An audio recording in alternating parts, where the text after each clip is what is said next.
जय हिंद बच्चों, क्या हाल चाल? सब मस्त झकास। चलिए आज के क्लास में, आज के वीडियो में हम पता है क्या देखेंगे। बहुत ही इंपॉर्टेंट और छोटा सा टॉपिक है, लेकिन बहुत ही काम का चीज़ है। क्या सीखेंगे? तो जो कंपाउंड होते हैं उनका नाम लिखना सीखेंगे। अगर फॉर्मूला दिया है तो जैसे CaCO3 दे दिया, अब इसका नाम क्या है? बहुत लोगों को नहीं आता लिखने, दिक्कतें होता है खासकर क्लास 10th के बच्चों को। ठीक है। अगर क्या कर दिया है, नाम दे दिया है जिंक सल्फेट, तो नाम दे दिया है जिंक सल्फेट, तो उसका केमिकल फॉर्मूला लिखने नहीं आता है। और इसके वजह से क्या है, chemical reaction equation and acid basis salt के बहुत सारे क्वेश्चन बच्चों से नहीं बनता है। तो आज के इस छोटे से वीडियो में बड़ा ही आसानी तरीके से इसको हम लोग सीखेंगे। कंपाउंड का नाम दिया है तो उसका फॉर्मूला लिखना, और फॉर्मूला दिया है तो नाम लिखना। राइट।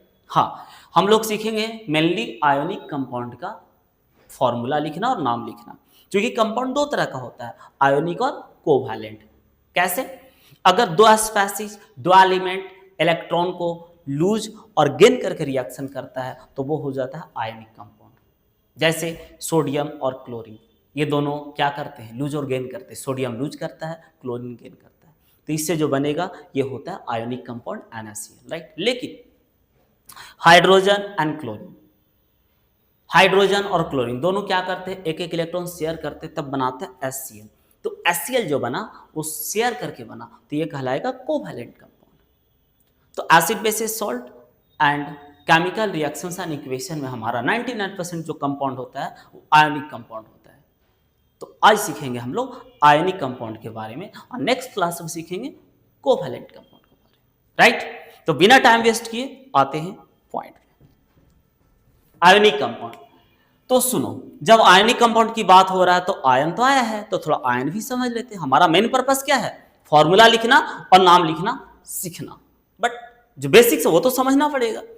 तो आयनिक, आयोनिक कंपाउंड, तो पहले देखते हैं आयन क्या होता है। देखो, आयन कुछ नहीं है, आयन एक तरह का पार्टिकल है जिसके ऊपर या तो प्लस चार्ज होगा या माइनस चार्ज होगा। तो आयन क्या है? एक पार्टिकल है। क्या है? पार्टिकल, जिसके ऊपर क्या हो सकता है? या तो प्लस चार्ज या माइनस चार्ज हो सकता है। ठीक। For example Na plus, calcium 2 plus, Zn 2 plus, और भी होगा। ठीक है।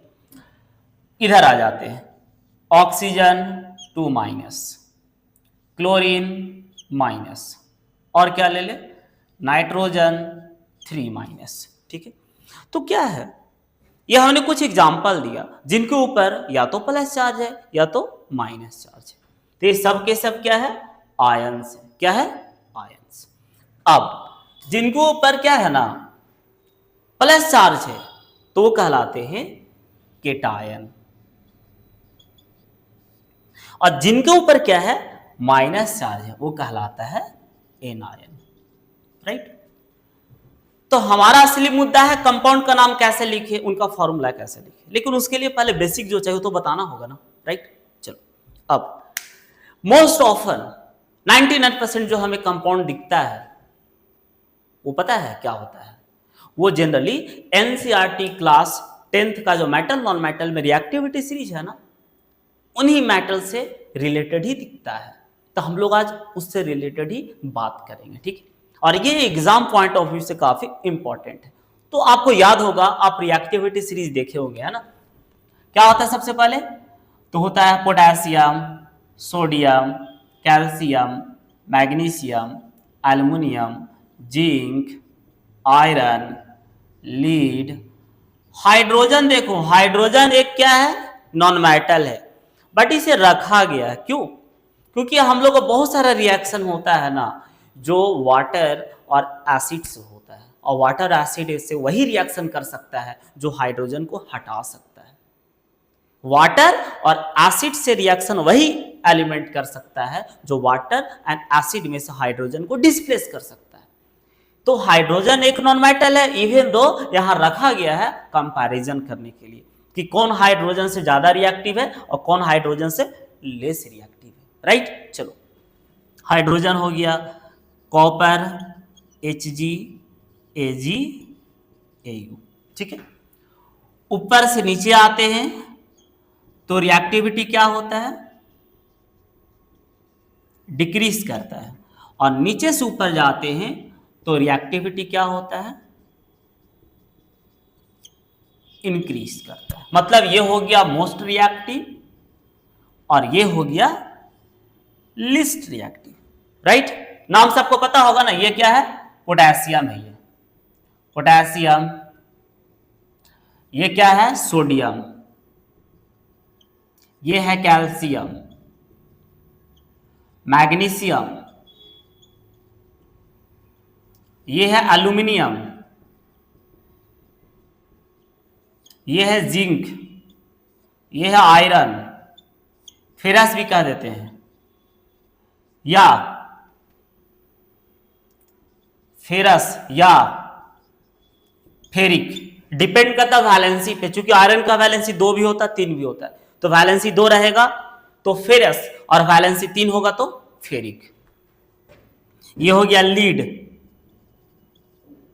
ये हो गया हाइड्रोजन, कॉपर, ये क्या है, मरकरी, ये है सिल्वर, और ये है गोल्ड। ठीक है, तो हमने क्या किया, ये हमारा एनसीईआरटी मेटल और मेटल में जो क्या है, मेटल्स है, उनका रिएक्टिविटी सीरीज दिया हुआ है, और हमारे सारे ऑलमोस्ट 99% कंपाउंड इससे रिलेटेड ही मिलते हैं, इसलिए हमने इसके एग्जांपल लिया। ठीक है, चलो अब कुछ हम क्या करते हैं, एनायन का बात करते हैं। किसका, एनायंस का, जो 99% हमको मिलता है कंपाउंड में। ठीक है, जैसे Cl रहेगा तो इसे बोल देंगे क्लोराइड। ठीक है, क्या बोल देंगे, क्लोराइड। अगर आयोडीन रहा तो बोल देंगे आयोडाइड। अगर ब्रोमीन रहा तो क्या बोल देंगे, ब्रोमाइड। SO4 रहा तो क्या बोल देंगे, सल्फेट। CO3 रहा तो क्या बोल देंगे, कार्बोनेट। ठीक है, और क्या हो गया, HCO3 रहा तो इसे क्या बोल देंगे, बाइकार्बोनेट या हाइड्रोजन कार्बोनेट। क्या बोलेंगे, हाइड्रोजन कार्बोनेट। अगर OH रहा तो क्या बोल देंगे, हाइड्रोक्साइड। ठीक है, और क्या बच गया, क्लोरीन हो गया तुम्हारा इतना है ना, और NO3 रहा तो क्या बोल देंगे, नाइट्रेट। CH3COO रहा तो क्या बोल देंगे, एसीटेट। तो देखो है तो बहुत सारा, लेकिन हम लोग क्या करेंगे, सिर्फ इतना का ही ध्यान रखेंगे। क्यों, आपका इतना ही ध्यान रखने से ना कल्याण हो जाएगा। ठीक है, चलो तो ये सारा चीजें है। अब देखो क्या करेंगे, कभी भी किसी क्लास में Cl देखे क्लोराइड बोल देना, I देखे आयोडाइड बोल देना, Br देखे ब्रोमाइड बोल देना, CO3 दिखे कार्बोनेट बोल देना, SO4 दिखे सल्फेट बोल देना, NO3 दिखे नाइट्रेट बोल देना, HCO3 दिखे हाइड्रोजन कार्बोनेट या बाइकार्बोनेट बोल देना, CH3COO दिखे एसीटेट बोल देना। बड़ा आसान है नाम लिखना। चलो अब लिख के दिखाते हैं। ठीक है, चलो हम इधर इरेज करते हैं।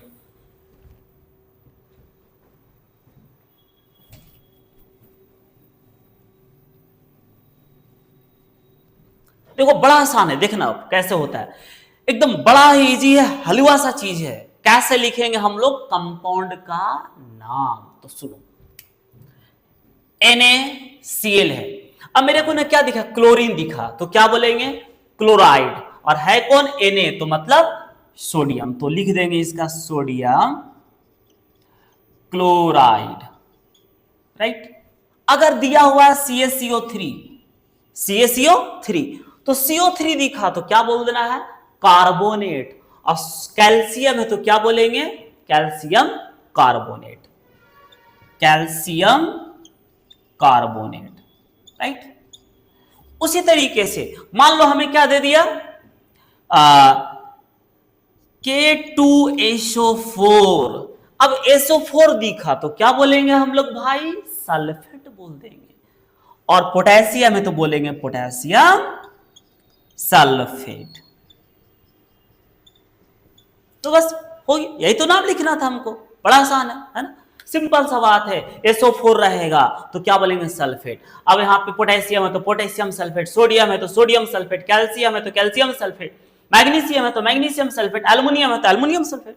अब अगर किसी का लास्ट में HCO3 है तो क्या बोल देंगे?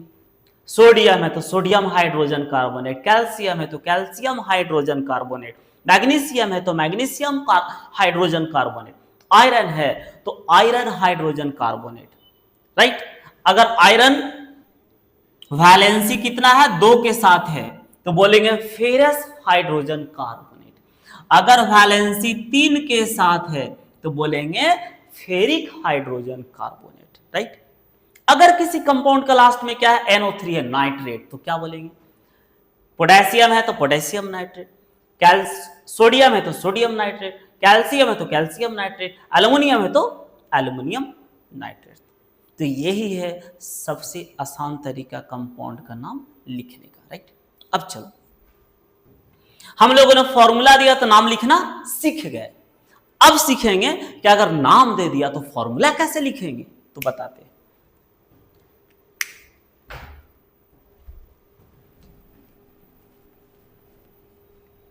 अब चलो, now we are going to learn how can we write the molecular formula, the formula of the ionic compound when the name of the compound is given. तो सुनो, बोल दिया, क्या बोल दिया? Magnesium sulphate. तो मैग्नीशियम सल्फेट है, ये तो नाम दे दिया। अब इसका नाम कैसे लिखे कंपाउंड का, तो देखो बताते हैं। मैग्नीशियम का सिंबल लिखो, सल्फेट का सिंबल लिखो। मैग्नीशियम का मैंने सिंबल लिखा और सल्फेट का मैंने सिंबल लिख दिया। ठीक है? अब वैलेंसी आता है कि भी खत्म है। वैलेंसी क्या होता है? कोई भी एटम कितना इलेक्ट्रॉन दे रहा है या कितना ले रहा है या कितना शेयर कर रहा है रिएक्शन के टाइम, उसी को वैलेंसी कहते हैं। और ये आपको याद कर लेना चाहिए। ठीक है? तो चलो, मैग्नीशियम ये क्या करता है? ये जो है ना 2 इलेक्ट्रॉन देता है, इसका वैलेंसी 2 है, ये आपको याद करना होगा। सल्फेट का वैलेंसी 2 होता है। राइट? तो ये यहां चल जाएगा, इसका वैलेंसी, और इसका यहां। अब दोनों सेम है तो कैंसल आउट हो गया, तो क्या हो जाएगा? MgSO4। अब अगर रहता क्या? सोडियम सल्फेट, सोडियम सल्फेट, इसका फॉर्मूला कैसे लिखे? तो सोडियम को क्या है सिंबल? Na है, सल्फेट का क्या है? SO4 है। राइट? इसका वैलेंसी 1, इसका 2, वैलेंसी को क्या करो? इंटरचेंज कर दो, तो 2 यहां पे आ जाएगा और SO4 के साथ 1 चला जाएगा। 1 लिखो ना लिखो कोनो फर्क नहीं पड़ता है। तो क्या हो गया? Na2SO4। तो आई होप आप लोग समझ चुके हैं कि कैसे हम लोग किसी कंपाउंड का नाम दिया है तो फॉर्मूला लिख लेंगे और फॉर्मूला दिया है तो नाम लिख लेंगे। राइट? तो आपको सिर्फ ये याद कर लेना है कि ये रहेगा तो ये लगा देना, ये रहेगा तो ये लगाना, ये रहेगा तो ये लगाना है। राइट? अगर CO3 है तो कार्बोनेट बोल देना है, सिंपल सा बात है। अगर इसके साथ सोडियम है तो सोडियम कार्बोनेट, इसके साथ पोटेशियम है तो पोटेशियम कार्बोनेट, इसके साथ क्या है? मैग्नीशियम है तो मैग्नीशियम कार्बोनेट, जो है बोल देना है। क्लियर है? किसी कंपाउंड का लास्ट में NO3 है तो क्या बोल देना? नाइट्रेट कह देना है। कोई दिक्कत? क्लियर है? किसी में अगर ये दिखे तो क्या बोल देना? एसीटेट कह देना है। जैसे CH3COONA, तो सोडियम है तो सोडियम मेटल हो गया तो सोडियम एसीटेट। अगर यहां आ गया पोटेशियम तो पोटेशियम एसीटेट। अगर यहां पर आ गया क्या? Ag सिल्वर, तो क्या होगा? Silver acetate. मान लो यहां पे क्या आ गया? एल्युमिनियम आ गया। ठीक है? तो क्या हो जाएगा? Aluminium acetate. मान लो यहां पे क्या आ गया? मतलब जो भी यहां पे आएगा उसका एसीटेट बन जाएगा, क्योंकि इसका मतलब क्या होता है? एसीटेट होता है। क्लियर? तो खत्म कहानी। हम लोगों ने अच्छे से इसको समझा। आई होप आपको क्लियर हुआ होगा। मिलते हैं फिर, बाय, जय हिंद।